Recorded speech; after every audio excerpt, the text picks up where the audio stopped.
TMRS was the most rewarding job that I had. I don't even want to call it a job. I think it's a calling.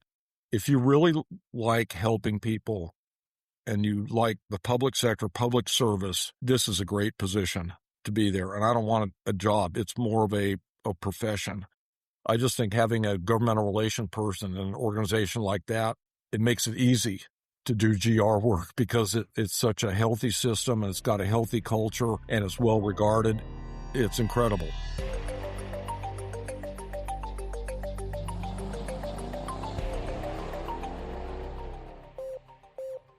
Hello and welcome to The Clear Voice, brought to you by Clear Career Professionals. I'm your host, James Groom. Today we're talking about an important executive leadership opportunity with the Texas Municipal Retirement System, better known as TMRS. TMRS is recruiting for its next Director of Governmental Relations, a role that sits at the intersection of public policy, relationships, pension governance, and public service. Joining me today is Michael Boese, President of Clear Career Professionals, and Michael will be leading this recruitment. Michael, welcome back to the show. Thanks, James. It's always good to be on the program, especially when we're talking about such an important role for so many public service folks working in the state of Texas. You know, TMRS is one of those organizations that has such a great reputation amongst members who serve, but also just one of those important relationships between the legislature and how public policy can impact the retirees throughout the entire state.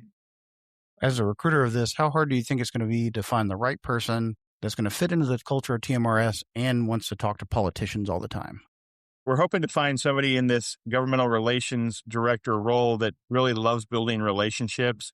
In my experience, and I know our other guest is going to be able to talk to this a lot, but the more relationships you can facilitate and create conversation, the ability to provide good insight and factual information to our legislatures and hopefully helping them understand the impacts of what they're doing from a legislative standpoint and how it impacts the people that are really serving the communities. And we talk a lot about this on our programs, James, but the end user is ultimately the citizen that is experiencing what it's like to live in a community. The retirement and kind of the safety of the retirement for public servants is such an important component when they're out serving the public. It's just great to have an organization like TMRS that exists and continually tries to do what's right for those that are serving. Yeah, such a critical role. If you're just joining us and you haven't checked out episode 62, Debbie Munoz, the executive director, was on for their human resource director position. So if you want to catch Debbie's thoughts on the culture and good fit, I would definitely suggest everybody listen to that episode. She's not here with us today, but we have just as good. We have Dan Wattles, who previously served as the Director of Governmental Relations for TMRS.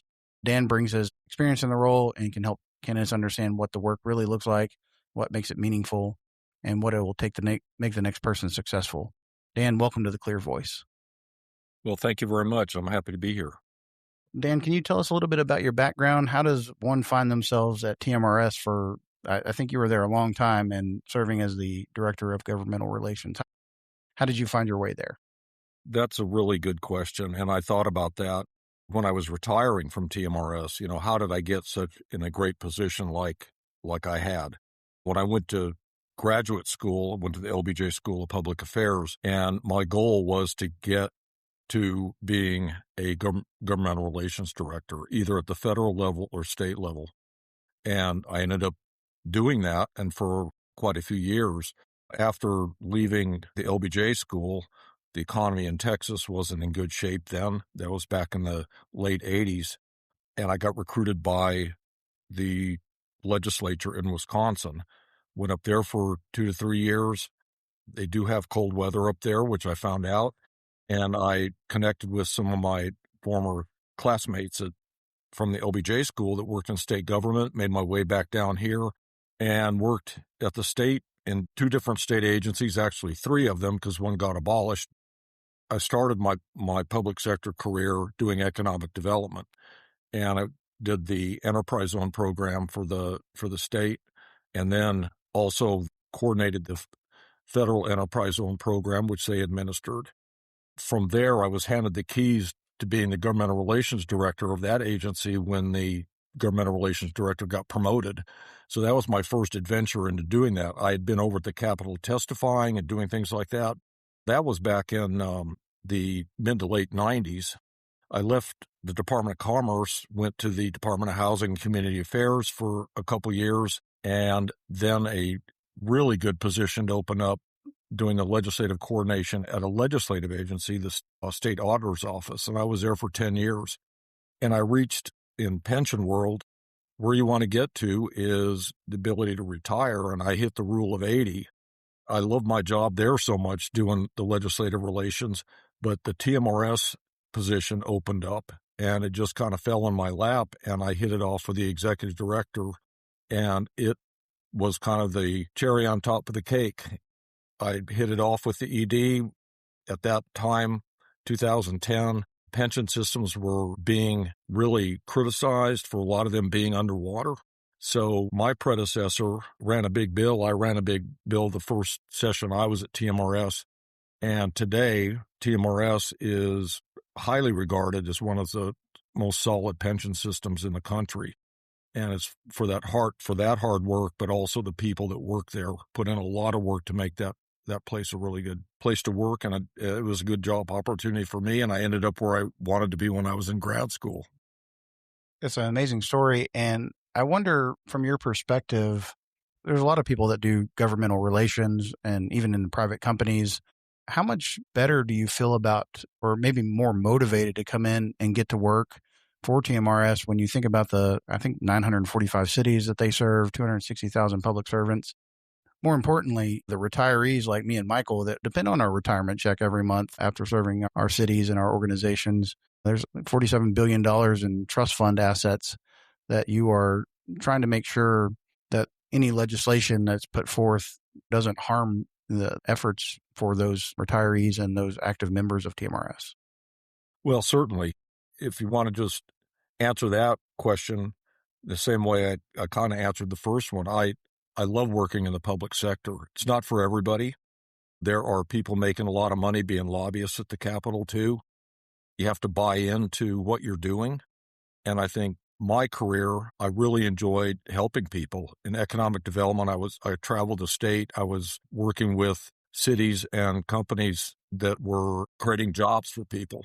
And that extended to the legislature when I was at the state auditor's office, making sure that funds were spent appropriately and also having legislation that enabled the auditor's office to do what they needed to do to make sure everything was going properly with the state agencies, to TMRS, which is the ultimate, I think, in being able to help people. I mean, you have 25-30% of their members are public safety, and they deserve a lot of credit for the hard work that they do and the risk that they take, and to make sure that a pension system is solid and it serves who you want it to serve and to be there for them. It was just a really rewarding experience for me.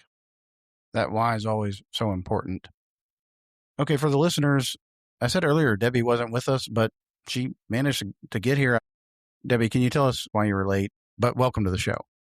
Thank you. Yes, I was late running a $50 billion pension plan.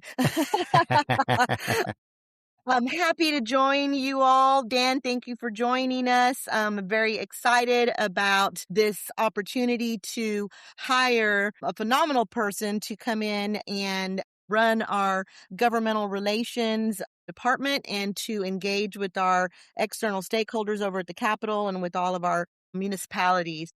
I don't know if y'all announced that Dan retired, and so Dan is absolutely the expert here and knows full well what the job entails. And so I'm happy to be here. Thank you. We're so happy to have you. And Debbie, I don't know if you know this, you're no longer a guest of the Clear Voice because this is your second time around. So you're now a friend of the show. Nice. So that's your official title. I love it. Thank you.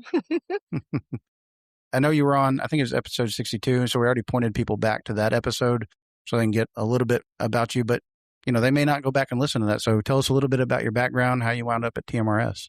Absolutely. It was really just kind of luck. And I've always been a believer of every day you go to work, you're applying for your next job. What I mean by that is I lucked into this position. I started when I was very young working for the Texas County and District Retirement System, only because when I was going to the University of Texas, yes, I'm a Longhorn alumna. When I was going to University of Texas, I was able to work while I attended school and actually pay for my tuition all at the same time. I worked for a box office and worked for a very wonderful person, a mentor to this day. When she left there, she worked for the Texas County and District and basically recruited me and said, you need to come work for me, because she knew my work ethic. She was familiar with who I was. Every time you work, you show up, people are watching. And so I lucked into the TCDRS system, loved it, and then the same thing happened. I had somebody from TMRS recruit me to come over to TMRS more than 28 years ago, and I've been here ever since. I am a huge believer in what we do. I'm passionate about the benefits we provide to our members, and it fuels the economy. It's a wonderful job. I believe strongly that the employees here that provide that service for our members need to be just as passionate about doing that job. I am looking for that wonderful person to come in and carry that passion through out there in the real world. They got to go out there in the Capitol, stomp those steps, and that's the person I'm looking for. I am born and raised in San Antonio, Texas, so I'm a Texan. Public service is in my blood. My daddy's a retired firefighter, worked for 33 years for the city of San Antonio. I married into public safety. Don't hold that against me. My husband is a retired police officer from the Austin Police Department and is still working in the legal capacity work. He's helping school resource officers. He's working with school police chiefs. And so he's still very much in that game. So I'm very fortunate because I've got family, I've got friends that are all public servants. They're working for cities, they're working for counties. And what we do matters. We are really improving their lives, their livelihoods. They work so hard. We want them to have a retirement benefit that they can rely on. And that is the core of what we do. Our mission is to provide that secure lifetime income. And y'all both know it, James and Michael. You've got that pension coming in every month like clockwork. And it's a wonderful feeling to know that that money's going to be there. Yes, we take our jobs very seriously and we find a lot of value in what we do. In order to take care of our members, I got to take care of our employees. And so I'm very passionate about both of those things. Bless your husband for making it through a career in Austin PD, because it's not the easiest place to police. It's a little tough. Yes, and he retired quite a bit ago. I don't think if he had to start over today, it's a different world for sure today compared to when he started working. I think when he started working as an officer, he was 19, and at that time they issued a gun, but he couldn't buy ammunition. So his dad had to go buy the bullets to put in the gun because he couldn't do it. So yeah, I won't share how old he is, but he's that old. That's great. Can you tell us why this role is so important to TMRS? Why is the right person so critical? Everything we do at TMRS is governed by statute. Everything. Everything is governed by the law. And of course, the law can change every 2 years and does change every 2 years. And so I like to think of this, and Dan, you can help me here and pipe in. You're the expert, but I like to think about it in two ways, offense and defense. We're either going to go in offensively because we're carrying and introducing a bill, some piece of legislation that is critical, or it may be just a cleanup bill where just for administration purposes, we need to clean up the language. If we're presenting a bill, we're going in offensively. We want to go in there, garner the support from our stakeholders. And in order to do that, you've got to have solid relationships with the individuals over at the Capitol, with our legislators, with our elected officials.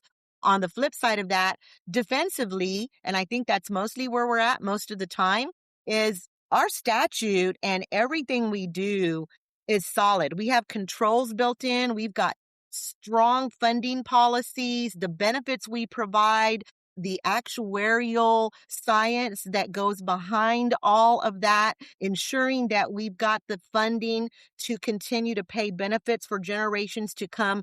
They're all kind of embedded together. And if you have just a tiny little change to the statute that can hurt any of that, it's impactful. We've got to play defense a lot of the time to make sure that legislation isn't introduced that's going to be harmful to our plan and to our beneficiaries.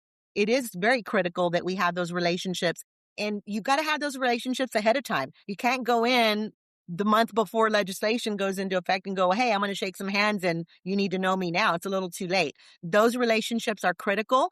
Our governmental relations director, as Dan knows, they need to already have their feet on the ground. They need to already have those relationships. That's the person that I'm looking for. Dan, would you agree with that? I would hope so.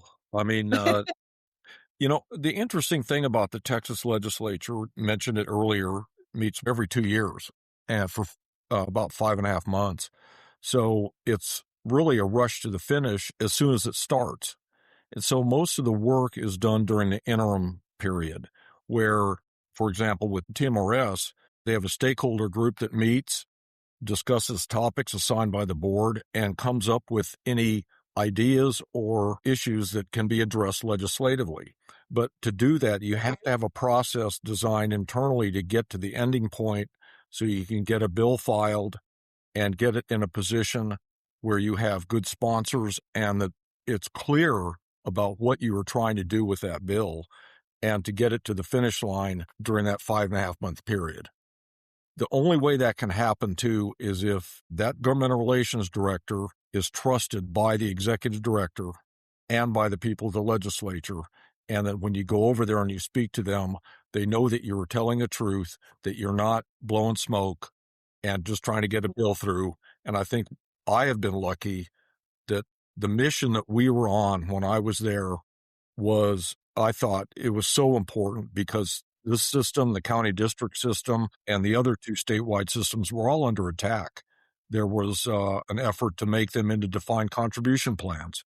Yes. And we fought off bills that would have changed the whole dynamic of having a statewide retirement system for the cities. And back in that time period, how many did we have back then, Debbie? Probably 700 cities in TMRS. I mean, back in 2010.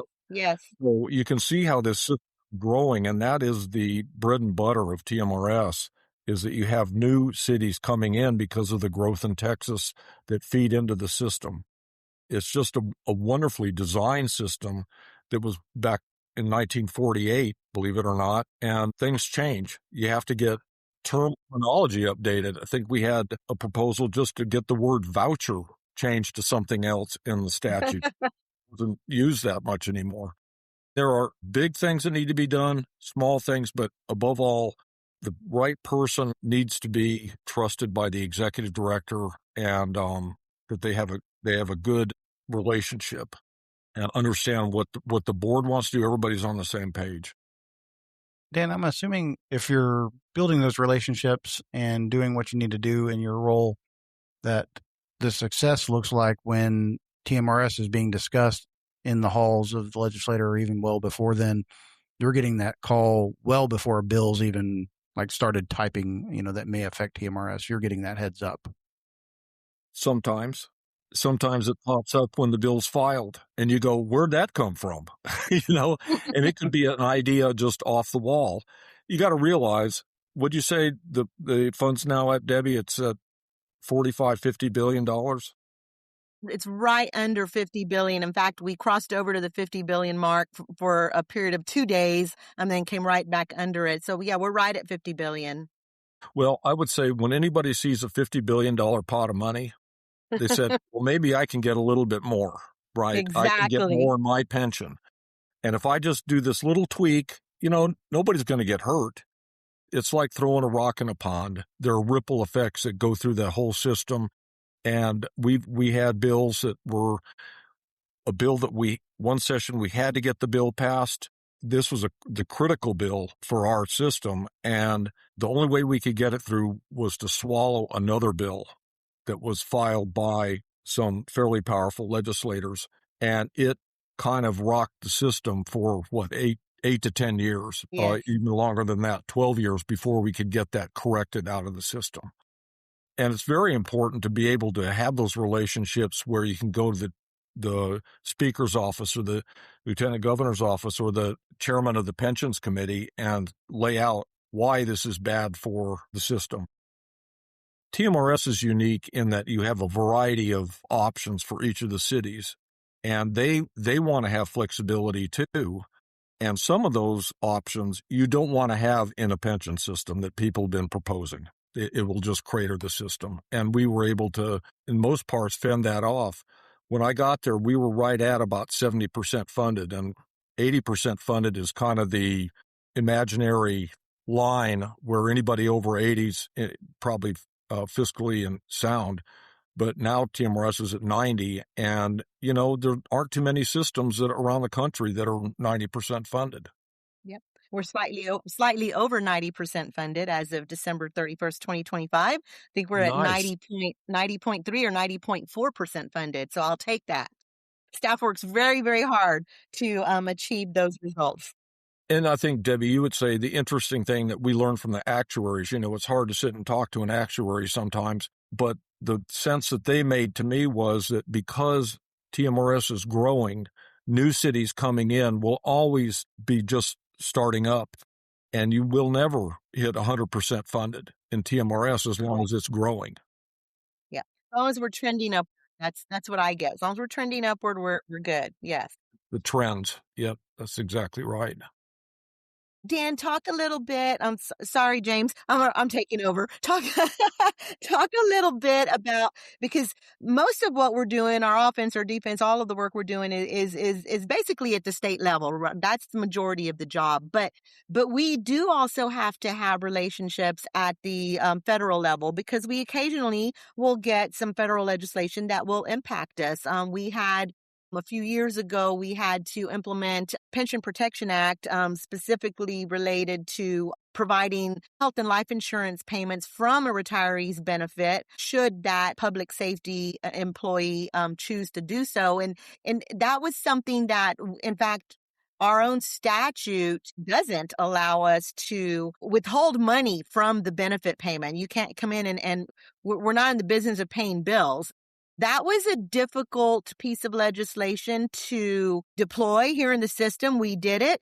It was a little difficult to do so, and there were many obstacles we had to overcome to get it done. And there have been changes, but my point is there are changes that go on at the federal level that can absolutely impact us. And so, Dan, do you mind talking a little bit about perhaps just the relationship in general and maybe the percentage of time that you spent working with our federal partners over in Washington?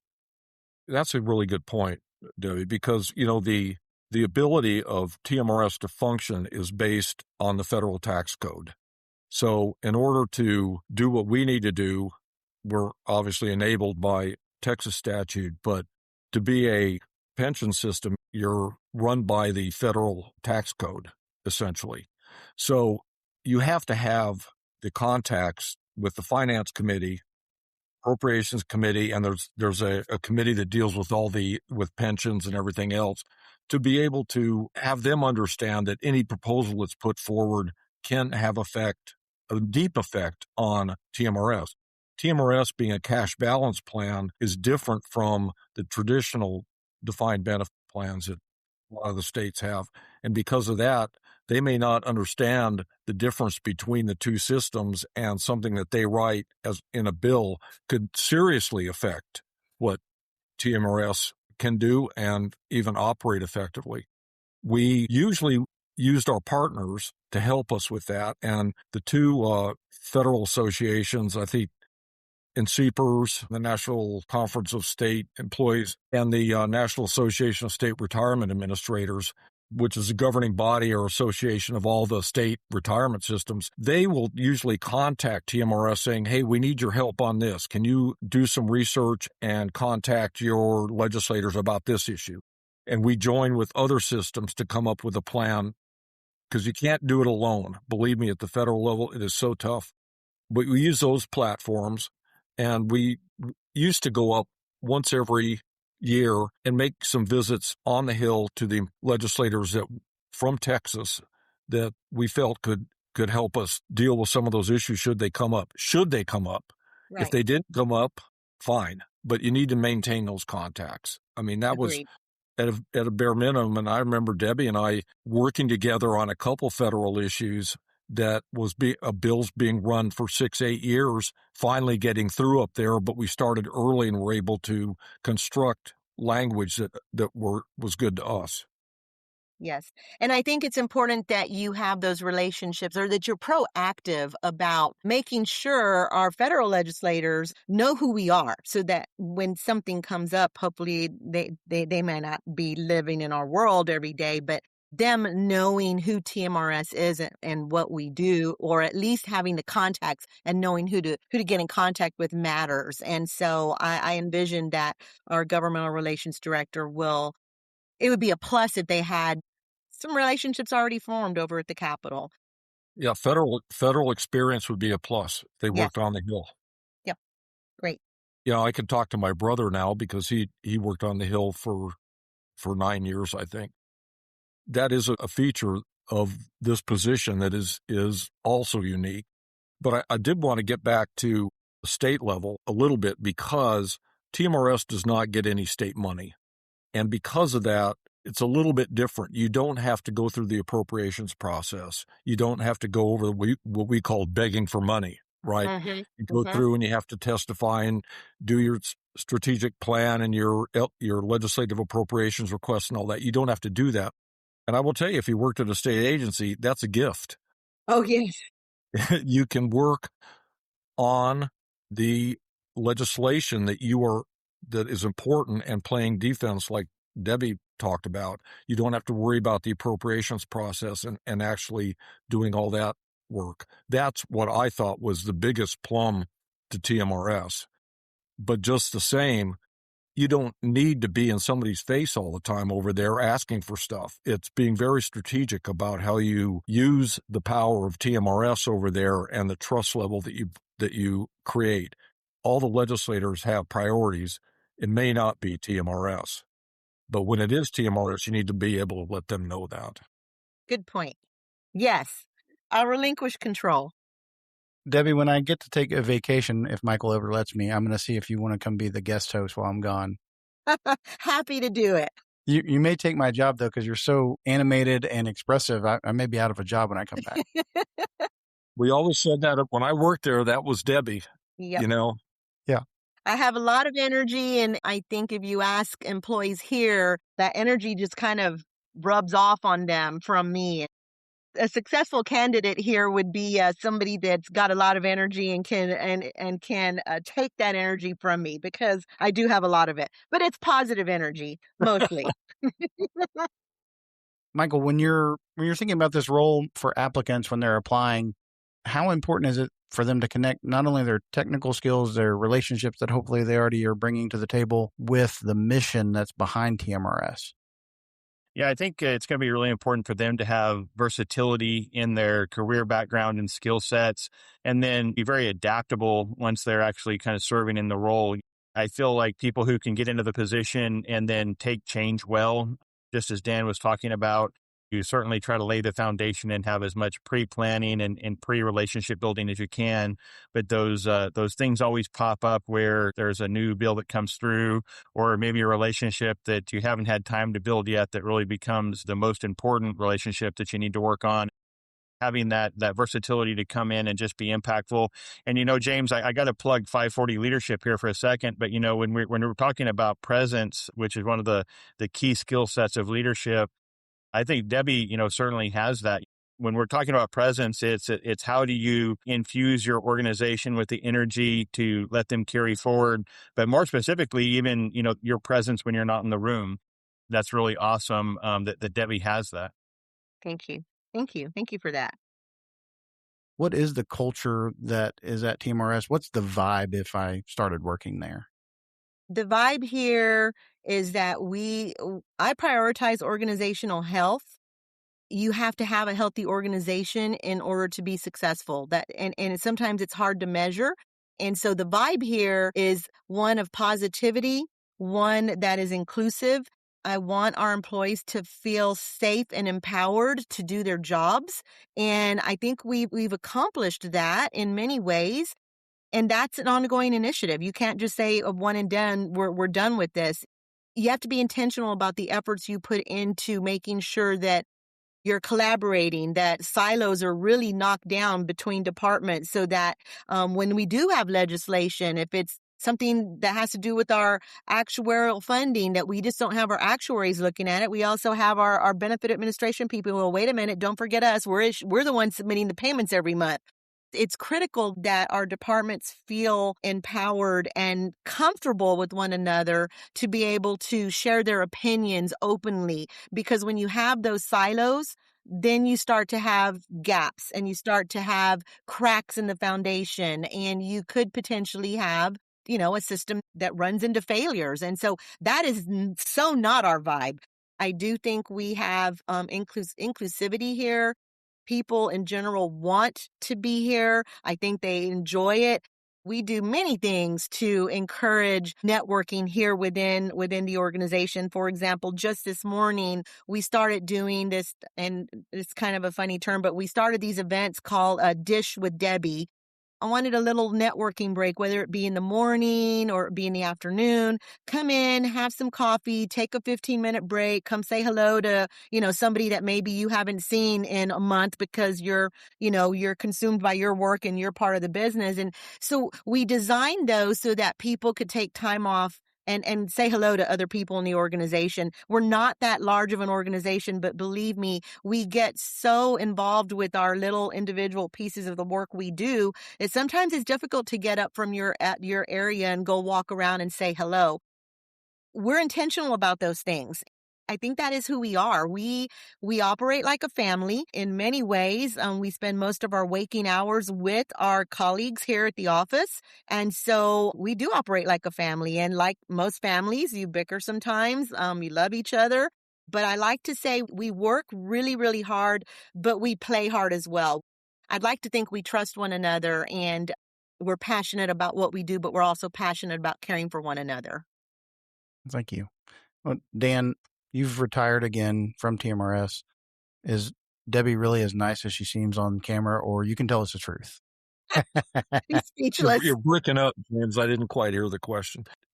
Debbie's a long-term employee, and I think she's got double amount of time that I spent at TMRS.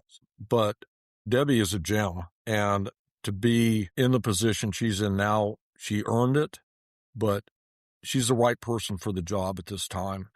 TMRS, how many executive directors since 1948? 6? Yes, counting me 6, yes. So you could tell there's longevity in that position for the most part. And there are a lot of twists and turns that happen. People leave in this day and age.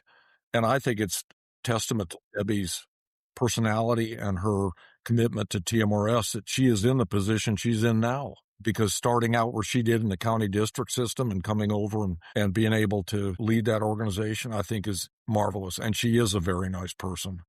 Thank you, Dan. When you guys are looking at this, we're talking about a lot of relationship building with legislators and surely their staffs and things like that. How about the relationships that you have to build internally? Because this role is going to need to interact with a bunch of different parts of TMRS, I assume. That is true. And I was going to mention to Debbie, you might want to talk about that for a minute. All of the pension systems seems like they have 2 different sections. They have the operating section and they have the investment section, right? And it's very difficult to integrate those and to do networking because they're different type of efforts going on, but they're so critical to one another. And it was always like the investment people were off doing something else, and all of the people that were in the administration of the system were over here, Governmental relations, basically I was it. So I had to rely on other people. You had to rely on the legal people to assist you. You had to rely on the investment people, especially the chief investment officer, because we had a lot of legislation going through on restricting investments and, for example, Russia and different places, and responding to legislative requests. We didn't even talk about that. That's a main feature. You have a lot of cities, you have legislators, people contact their legislator and say, hey, I need something out of TMRS. I can't get it. Mm-hmm. And you go, well, wait a minute, they've never called us before, right? Yeah. So, you're constantly working with all of the different people and the different areas. You got to feel your way through that and know who to go to get the right information, especially reporting wise. Debbie, you probably know that as well as anybody else, that you can't give out information before it's finalized and everybody's fine with it. And everybody wants to know, well, what returns you get last year? What is your funded ratio? What is this? What is that? And you can't do it until the actuaries actually sign off on it. Right. And you have to be the kind of the mediator on all that and come up with a lot of talking points and a lot of informational sheets that have that information, but is basically caveated that it's not final. It will be, that type of thing. So, I mean, it's really interesting, that position. That's why I enjoyed it so much. You're doing so many different things and working on so many different things. We didn't talk about the Pension Review Board either, which is the administrative agency that oversees all the pension systems in the state. Mm-hmm. Texas has a load of pension systems, and I think it's like 99. So they're dealing with that, but they have a reporting structure. Working with them and making sure you're providing them with accurate information, that's a whole other ball of wax. So you got to interact with that organization as well. And that means putting together the information that they require to do their reports to the legislature. So I hope that answers your question. I kind of got off there a little bit, but I mean, you are not only working with the legislature and the administrative branch, but also just internally, just about every group inside of TMRS. Yeah. And I agree with all of that. I actually think it's critical that this GR person integrate themselves within each department. I think it's important for them to understand the business. I mean, you can have the relationships, you can play defense, you can play offense with regard to legislation, but unless you understand the key components of, yes, the two key areas are investments, and then you've got the production line, if you will, right? We've got to get, at the end of the day, you receive a payment in your bank every month. That takes effort. You want to make sure that's greased and well maintained and that we're constantly keeping that going. And so understanding those key components is important in order for this person to be successful at their job. And so again, one of the things that I thought was critical here when I started almost a year ago now in this position was to break down silos, because there was very much a separation between the investments group and the rest of the organization. They're very different functions, but I believe we have successfully kicked down those silos. I've got our investment team integrated with the rest of the organization at these functions like Dish with Debbie, or when we have just events that employees come together and just network. That's been successful. So our GR person is part of this group, just like every other employee here. And so that person getting in, understanding the key components of our job, not necessarily, I don't need them to understand how to manually calculate a benefit, but understanding the components of what that looks like, I think is critical, so that when you do have some legislation, hopefully there's some red flags that go off. Like, wait a minute, you're talking about contributions coming in from a city? Whoa, that's a key component of what happens with TMRS and how we fund a benefit. If you're going to limit those contributions in any way or any kind of change there, red flag, we need to be paying attention. If you don't know those things, you might not even notice that that's legislation that may potentially be damaging to TMRS. And so I think it is important that this person get involved and really put some effort into understanding the internal workings of TMRS. And Dan, when you look at the job throughout the 2-year cycle, what's harder, the 5 or 6 months that you're in session or all the other time? Which one's more critical? Which one are you putting more effort into? Yes. One thing we haven't talked about too is the TMRS board, because Debbie answers to the TMRS board as well as, senior staff as well. And the governmental relations director, being part of that group, has to report and involve itself in the board structure and understand the dynamics of the board as well. To answer your question, when I was there, we laid out a plan using the advisory committee. That's another thing that's unique about TMRS. The advisory group that they have has taken on many forms over the years, but I think it was back in the mid to late 90s where that group was first formed. So it's probably about 30 years old now, in different shapes, but it was always made up of stakeholders that would show up and provide input. And not only that, but it was also a good place for people to learn about TMRS. the structure of TMRS and the definition of how it all works. To me, once a person sits on that committee for a couple of years, they come back with a different mindset about what it means to be in TMRS. We would have involve that group and put together a plan, which happens virtually about 3 or 4 months after the session ends in May. And you got to implement the bills after they're passed. So they usually have a September 1 implementation date. Some of them have January 1, depending on how complex they are. The legislative person has to be able to help implement that bill and make sure with legal that it's implemented in the way that the legislature intended. Once that starts, there's some changes that I think the last bill had to be made like right away. Once you get that going, now you're on to the next session, and you're already in the process of setting up, when do I want to have the advisory committee meetings? What topics does the board want to assign to them? How often do we want to meet? When do we have to have it concluded? When do we have to have a bill draft internally based on the recommendations? When does that have to get over to legislative council? But before that, we got to find a sponsor to send it to legislative council because we can't do that. They're the bill drafting entity arm for the legislature. And when is that bill going to pop out? Because you can start filing bills in November of the year preceding the session. I always loved the interim because it provided me with the ability to do a lot of different things. But I like the session too because you're on your feet all the time. You're monitoring hearings. And I think Debbie has some plans outlined for the new person that I was hoping that she would do. And that is having a lot more involvement with learning how to testify, planning to testify, and senior staff being involved in that to some degree if they have to get over there, because there's a lot to it. And training, internally, if you train the people to testify appropriately, the best thing you can do is get up there and not say anything. Yeah, true. Yeah, in fact, not to deviate too much, but my landscaper was over here the other day, and when he did all the landscaping work on our yard, I asked him a question. He said, "Well, to be honest with you, well, does that mean you weren't being honest with me?" Because exactly. I always catch people doing that at the Capitol, saying, "Well, to be honest, all right, don't ever say that, okay?" There are a lot of nuances to appropriately testifying and stuff, so that can go on during the interim too, getting people prepped for the session. Michael, as candidates are listening to this and deciding that they want some more information, how do they find it? How do they apply? Yeah, absolutely, James. Well, it's important that they know they can always call me on the phone.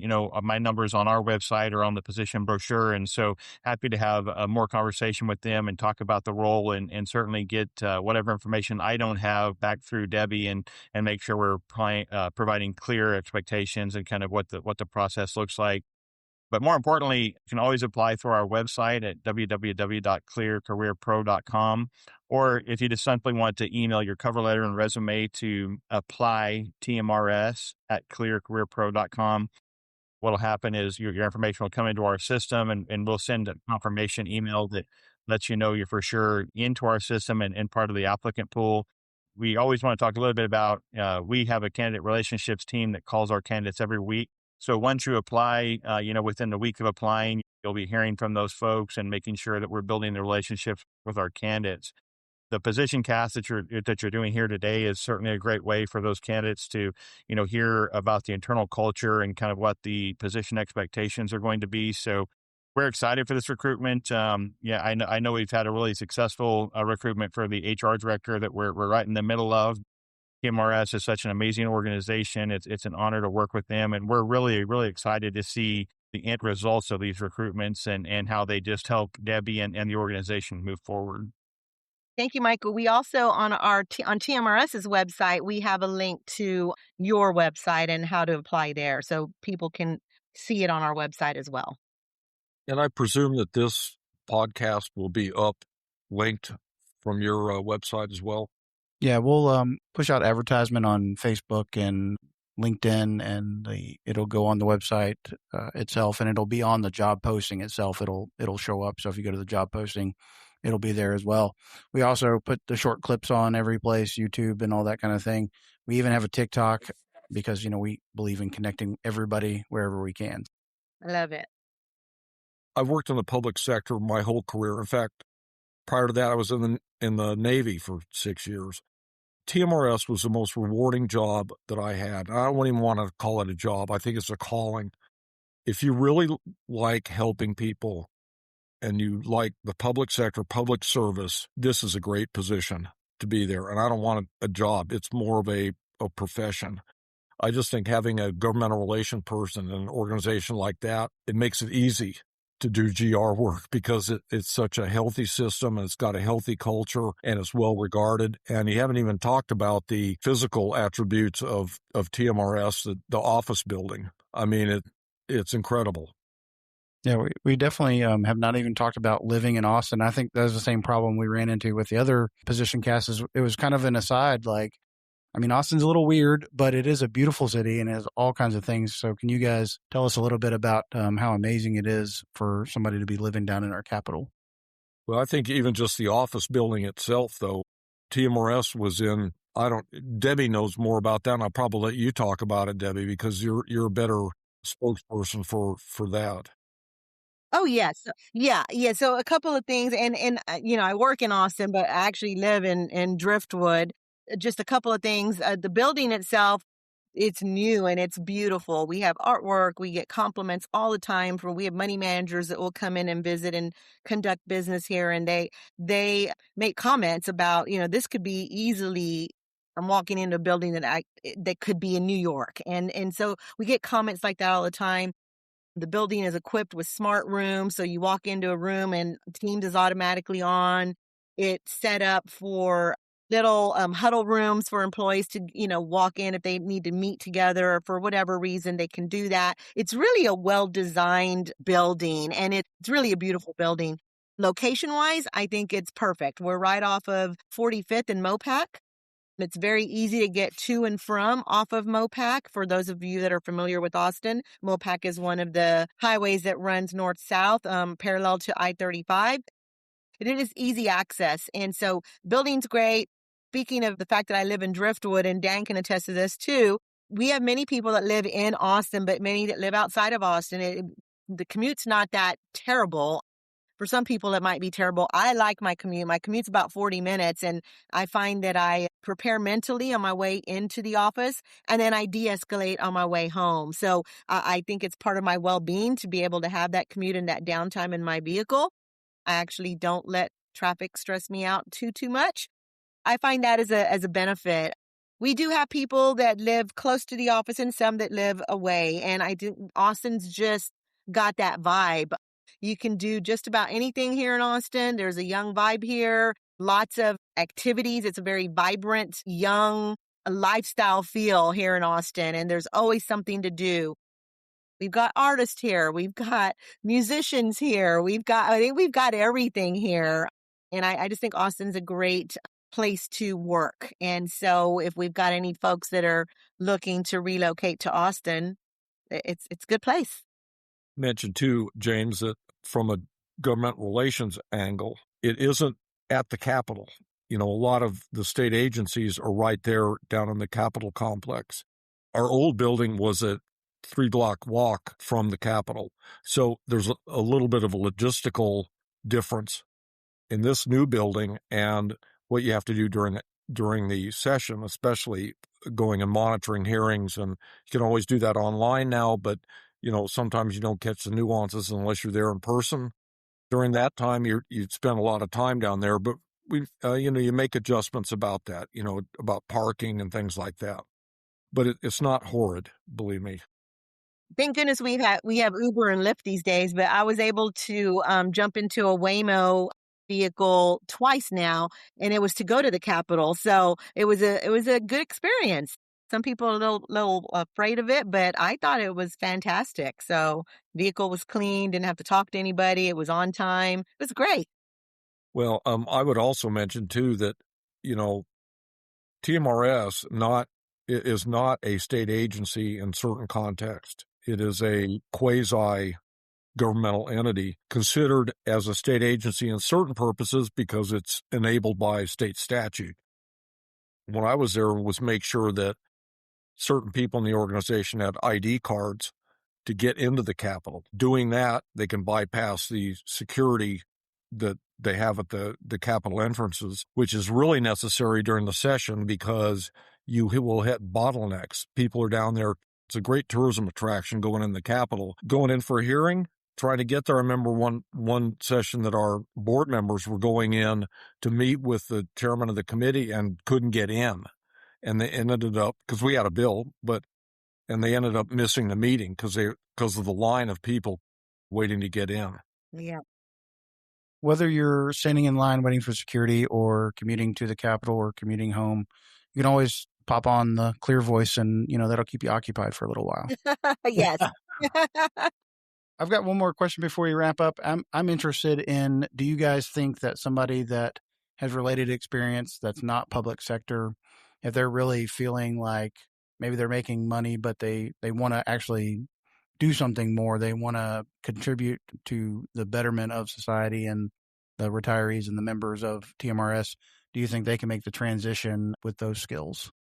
It really depends on the person. I mean, I think it really depends on whether that person is a good fit with Debbie, that she has confidence in that person to make those contacts, to do the work necessary.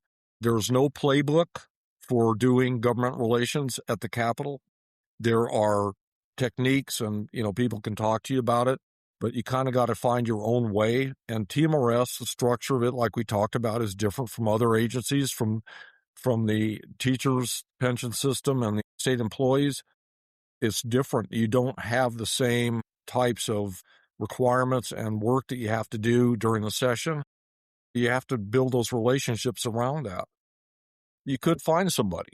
I think it helps. It really does help if they know the Capitol. I can't stress enough somebody being in that network already, because having to do that, plus learn TMRS, plus get ready to go in the session, here we are, really, bill filing is what, Debbie, in 5 months? Yes. That's correct. I remember when I came in November, I think, and we had a major bill already ready to go. So I really had to, I knew the system, the legislature, but it was a matter of learning TMRS, and that was an effort in and of itself. I agree with everything Dan said.